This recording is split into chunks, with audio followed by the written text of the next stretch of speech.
छात्रों, 8वीं कक्षा में आप सभी का स्वागत है। आज हम इतिहास का पहला पार्ट, इतिहास के साधन, इसका अध्ययन करेंगे, इसको समझेंगे। हमने 7वीं तक प्राचीन और मध्ययुगीन भारत के इतिहास का अध्ययन किया है। इस वर्ष हम आधुनिक भारत के इतिहास के साधनों का अध्ययन करेंगे। जो इतिहास के नए नए यंत्र का उपयोग, जो इस प्रकार साधन का उपयोग हुआ है, उसके बारे में हम पढ़ेंगे। इतिहास के साधनों में भौतिक, लिखित और मौखिक साधनों का समावेश होता है।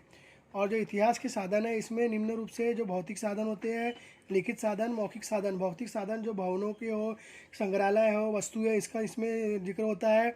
उसी प्रकार जो मौखिक होता है वो हमारे हम जो सुनते थे, हम जो हमको कोई दूसरा अगर बोलता था हम उसको सुनते थे, जो मौखिक रूप से किया जाता था। लिखित जो हमें लिखित रूप में समाचार पत्रों के माध्यम से, पत्रिकाएं के माध्यम से या पत्राचार के माध्यम से जो हमें बातें मालूम पड़ती थी, उसके अभी लिखित रूप में उसका अध्ययन करते थे।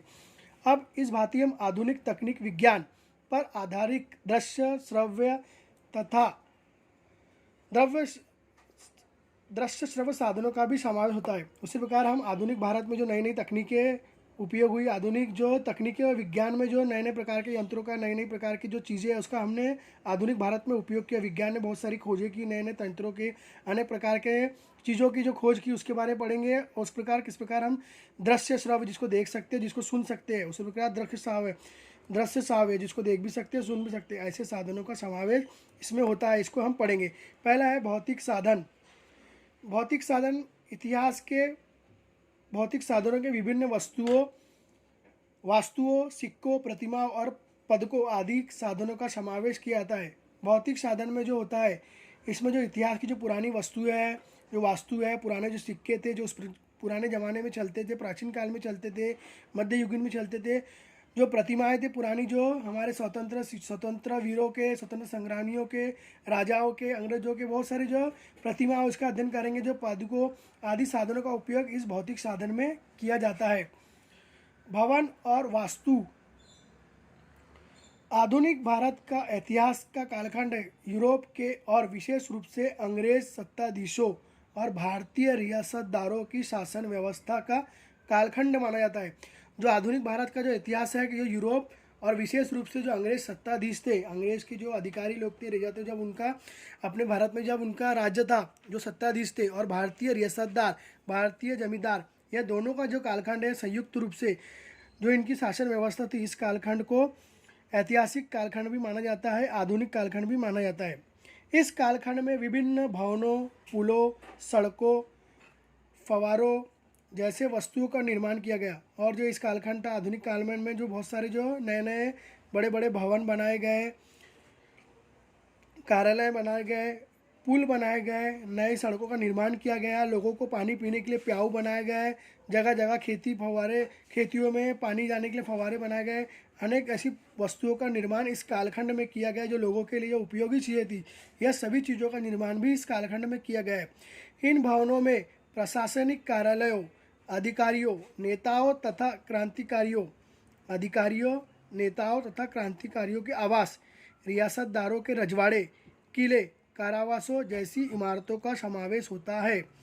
और इन जो भवनें थे, जो प्रशासनिक कार्य थे, जो जिसमें शासन द्वारा जो कार्य होते हैं, प्रशासनिक कार्य होते हैं, ये बड़े बड़े कार्यालय बनाए गए, अधिकारियों को बैठने के लिए जगह बनाई गई।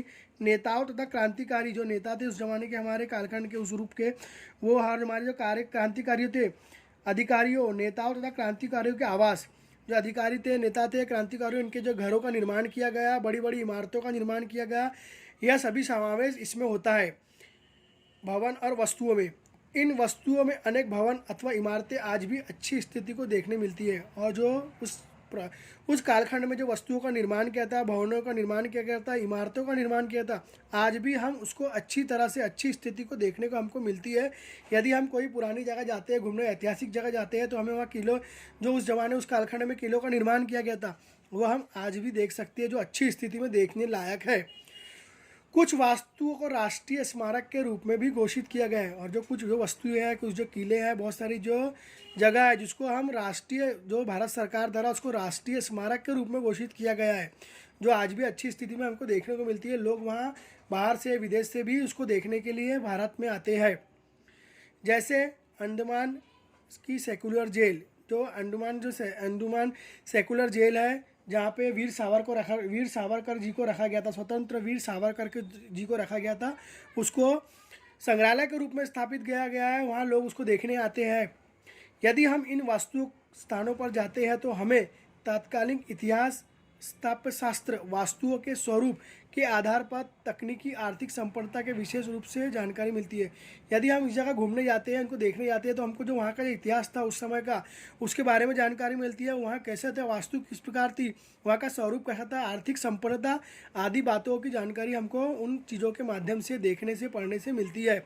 जैसे अंडमान की सेक्युलर जेल में जाने पर स्वतंत्र वीर सावरकर क्रांतिकारियों के विषय में जैसे हम अंडमान निकोबार जाते हैं तो वहाँ पर हमें जो स्वतंत्र वीर सावरकर जी थे, इनके विषय में हमको याद आती है कि उनको अंग्रेजों ने वहाँ रखा था, उनको सजा काली पानी दी गई थी, बहुत वर्षों तक उनको उस जेल में रखा गया था। उसी प्रकार मुंबई में मणि भवन अथवा वर्धा में सेवाग्राम जाने पर गांधी युग के इतिहास के बारे में जानकारी मिलती है।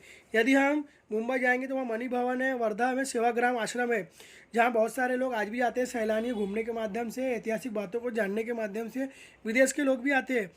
तो हमें वहाँ जाने पर महात्मा गांधी जी के युग का इतिहास है, उसके बारे में हमको जानकारी वहाँ मिलती है और हम उन बातों से हम सीखते हैं कि गांधी जी ने उसमें क्या किए थे। वहाँ पे जो जानकारी हम इकट्ठा करते हैं, जिससे हमको बहुत सारी बातों का, ऐतिहासिक बातों का पता चलता है।